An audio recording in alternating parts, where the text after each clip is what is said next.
एक बार भगवान बुद्ध जेतवन विहार में रह रहे थे। भिक्षु चक्षुपाल भगवान से मिलने के लिए आए थे। उनके आगमन के साथ उनकी दिनचर्या, व्यवहार और गुणों की चर्चा भी हुई। भिक्षु चक्षुपाल अंधे थे। एक दिन विहार के कुछ भिक्षुओं ने कुछ मरे हुए कीड़ों को चक्षुपाल की कुटी के बाहर पाया और उन्होंने चक्षुपाल की निंदा करनी शुरू कर दी कि उन्होंने इन जीवित प्राणियों की हत्या की। भगवान बुद्ध ने निंदा कर रहे उन भिक्षुओं को बुलाया और पूछा कि क्या तुमने भिक्षु को कीड़े मारते हुए देखा है? उन्होंने उत्तर दिया नहीं।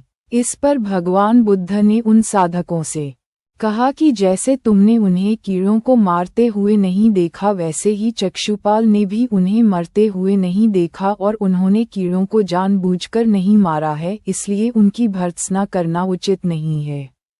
भिक्षुओं ने इसके बाद पूछा कि चक्षुपाल अंधे क्यों हैं? उन्होंने इस जन्म में अथवा पिछले जन्म में क्या पाप किए? भगवान बुद्ध ने चक्षुपाल के बारे में कहा कि वे पूर्व जन्म में एक चिकित्सक थे। एक अंधी स्त्री ने उनसे वादा किया था कि यदि वे उसकी आंखें ठीक कर देंगे तो वह और उसका परिवार उनके दास बन जाएंगे।